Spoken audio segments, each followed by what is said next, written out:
বৃষ্টির দিন মানে খিচুড়ি, আর খিচুড়ির সাথে বৃষ্টির দিনের দারুণ কম্বিনেশন।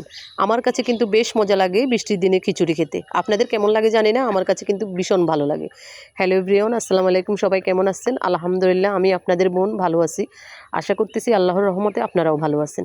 আর এই যে নিয়ে আসলাম বৃষ্টির দিনের খিচুড়ি।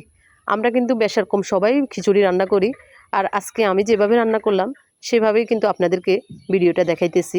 আর এই যে দেখেন, প্রথমে কিন্তু পোলাওর চাল দিয়ে দিলাম 1 কেজি পরিমাণ চাউল, আর এখানে আলু, পেঁয়াজ, রসুন, কাঁচামরিচ সবগুলো দিয়ে, আর এখন দিচ্ছি মসুর ডাল, আর এদিকে দিয়ে দিলাম আবার পরিমাণ মতো লবণ, আর দিলাম জিরা গুঁড়ো, ধনিয়া গুঁড়ো পাউডার, হলুদের গুঁড়ো, আর অল্প পরিমাণে মরিচের গুঁড়ো দেব, কারণ এখানে আমি এই যে কাঁচামরিচ ব্যবহার করেছি, আর সাদা তেল।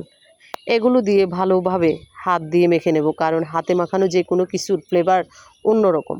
আমার কাছে ভীষণ ভালো লাগে হাত দিয়ে মাখানো যে কোনো কিছু রান্না করলে, কারণ হাতের ছোঁয়ায়, রাঁধুনির হাতের ছোঁয়ায় রান্নাটা মানে দ্বিগুণ স্বাদ বেড়ে যায়। কি বলেন আপনারা? আমি কিন্তু হাত দিয়ে মেখে রান্না করতে ভীষণ ভালোবাসি। আর এই যে খিচুড়ি হাত দিয়ে যখন মাখতেছি মনে হচ্ছে খিচুড়ি এখানেই অর্ধেক রান্না হয়ে গেছে। আর হাতে মাখানোর পর কিন্তু এই রান্নাটা মানে অর্ধেক রান্না মনে হয় এখানে হয়ে যায়, ভালো লাগে। কি একটা গ্রান আসতেছে, কি বলবো। আর এই যে দেখতেছেন সুন্দরভাবে হাতে মেখে যখন রান্নাটা করব, তখন কিন্তু এখানে পানির প্রয়োজন হবে। এখন আমি দিয়ে দেব পরিমাণ মতো পানি, যেহেতু এখানে মানে সবজি খিচুড়ি হবে, আর এখানে পোলাও চাল দিয়ে আজকে খিচুড়ি তৈরি হবে। আর এই জন্য এখানে পানি কিন্তু বেশি দেব না, পরিমাণ মতো যতটুকু লাগবে ততটুকু দিয়ে দেব। আর এগুলো দিয়ে কিন্তু আমি এই যে চুলার পাড়ে বসিয়ে দেব মিডিয়াম আছে, হালকা অল্প অল্প পরিমাণ মানে জালে হয়ে যাবে। আর এখন এই খিচুড়িগুলো আমি রান্না করতেছি গ্যাসে, কারণ বাইরের মাটির চুলে দিলাম না, গ্যাসের চুলে বসিয়ে দিলাম। আর এখন এই যে দেখেন মানে ঝোলের পানি দিয়ে দিয়েছি, যতটুকু পরিমাণ লাগবে আর কি ততটুকু দিয়ে দিলাম। মাশাল্লাহ, অনেক সুন্দর একটা কালার এসেছে। আর এই খিচুড়ি বৃষ্টির দিনে খেতে এত ভালো লাগে, ছোট বাচ্চারাও পছন্দ করে, বড়রাও পছন্দ করে, মানে পরিবারের সবাই পছন্দ করে। এই জন্য আজকে খিচুড়ির আয়োজন করে ফেললাম, কারণ যেহেতু বৃষ্টি পড়তেছে, টিপ টিপ বৃষ্টি আর সাথে থাকবে খিচুড়ি, দারুণ কম্বিনেশন, তাই না? আমার কাছে কিন্তু বেশ মজা লাগে। আপনাদের কাছে কেমন লাগে আমি জানি না, তবে আমার কাছে কিন্তু ভীষণ ভালো লাগে।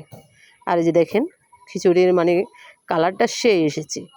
ও হ্যাঁ, অন্যদিকে আবার ওই যে মাংস রান্না করা আছে, আগের দিনের গরুর মাংস রান্না করা ছিল, আর ওগুলো কিন্তু দিয়ে দিলাম, কারণ ফ্লেভারটা যেন আরও ভালো আসে।